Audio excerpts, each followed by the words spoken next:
Chapter ఇదిగో నేను ఆదుకొనున్న సేవకుడు నేను ఏర్పరచుకునిన వాడు ప్రాణమునకు ప్రియుడు నా ప్రాణమునకు ప్రియుడు అతని యందు నా ఆత్మను ఉంచి ఉన్నాను అన్యజనులకు న్యాయము కనపరచును. హల్లెలూయా. ఏం చేస్తాడంట? అతని యందు నా ఆత్మని ఉంచి ఉన్నాడంట. అతడు ఏం చేస్తాడు? అన్ని జనులకు ఏం చేస్తాడు? న్యాయమును కనపరుస్తాడు. ఏ న్యాయం అనంటే ఈ అంధకార సంబంధమైన చీకట్లో నుంచి గొప్ప వెలుగులోనికి తీసుకొస్తాడు. అదే ఆయన చేసే గొప్ప కార్యము. నీ జీవితం నా జీవితం. న్యాయం అంటే ఏంటో తెలుసా? ఆయన పరిపాలనలోకి, ఆయన రాజ్య నివాసులుగా మనందరికీ ఏమిచ్చాడంటే గొప్ప రక్షణ భాగ్యమునిచ్చి ఈరోజు ఆయన రాజ్యములు మనం అందరం ఏం చేస్తూ ఉన్నాడు? నివాసం చేసేవారుగా మనల్ని దేవుడు ఏం చేసి ఉన్నాడు? ఏర్పాటు చేసుకొని ప్రత్యేకపరుచుకొని ఉన్నాడు. మన పాపములు శాపముల నుంచి మనల్ని విడిపించి ఉన్నాడు. ఈరోజు మనం జ్ఞాపకం చేసుకోవాల్సింది ఏంటంటే మనము ఆయన ఆత్మను మనలో నివసింప చేసుకోవాలి. ఆయన ఆత్మలో మనం ఏమి ఉండాలి? ముద్రింపబడి ఉండాలి. ఆయన ఆత్మలో మనము జీవిస్తూ ఉండాలి.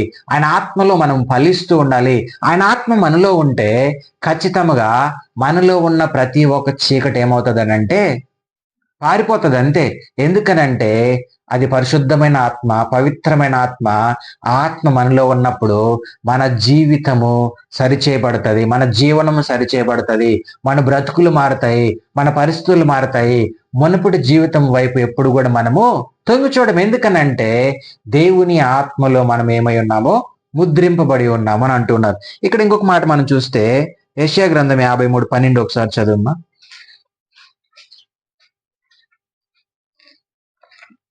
మీరు త్వరపడి బయలుదేరుడి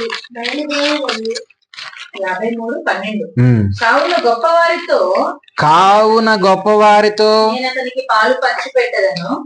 కావున గొప్పవారితో నేను అతనికి పాలు పంచిపెట్టెదను. గనులతో కలిసి అతడు కొల్ల సొమ్ము విభాగించుకొనును.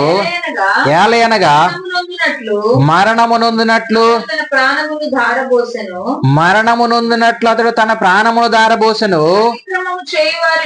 అతిక్రమము చేయువారిలో ఎంచబడిన వాడాయను. అనేకుల పాపమును భరించుచు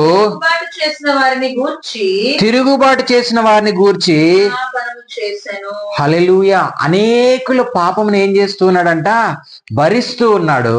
అనేకుల గురించి దేవుని దగ్గర, తండ్రి దగ్గర ఏం చేస్తూ ఉన్నాడు?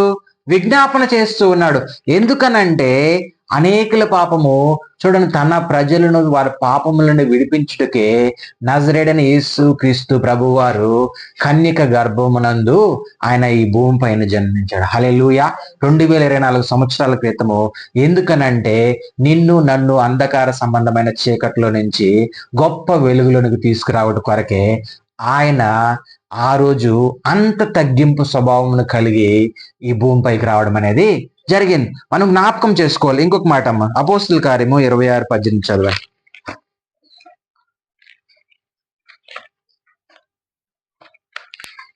త్వరగా. 26:18. నీవు నన్ను చూచి ఉన్న సంగతిని గూర్చి, నేను నీకు కనబడబోవు సంగతిని గూర్చి నిన్ను పరిచారకుని గాను సాక్షిని గాను నియమించుటకై కనబడి ఉన్నాను. నీవు లేచి నీ పాదములు మోపి నిలుపు. నేను ఈ ప్రజల వలనను అన్ని జనుల వలనను హాని కలుగకుండా నిన్ను కాపాడేది. వారు చీకట్లో నుండి వెలుగులోనికి, సాతాను అంధకారము నుండి దేవుని వైపుకు తిరిగి నా యందలి విశ్వాసము చేత పాప క్షమాపణను పరిశుద్ధపరచబడిన వారిలో స్వాస్థ్యమును పొందినట్లు వారి కనులు తెరియుటకై నేను నిన్ను వారి యొద్దకు పంపెదనని చెప్పాను.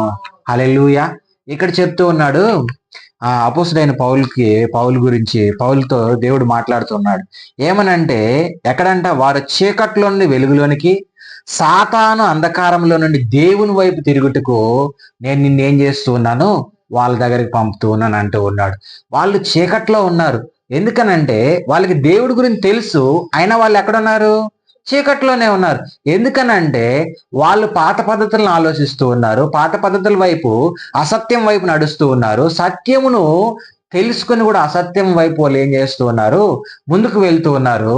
అందుకని అంటూ ఉన్నాడు ఏమనంటే, వారు చీకట్లో నుంచి వెలుగులోనికి, సాతాను అధికారంలో నుండి దేవుని వైపు తిరుగుటకు నేను ఏం చేస్తూ ఉన్నాను. వాళ్ళకి ఏం కావాలంట? విశ్వాసం చేత పాప క్షమాపణను, పరిశుద్ధపరచబడిన వారిలో స్వాస్థ్యమును పొందినట్లు వారి కనులు తెలుగుటకై. హల్లెలూయా.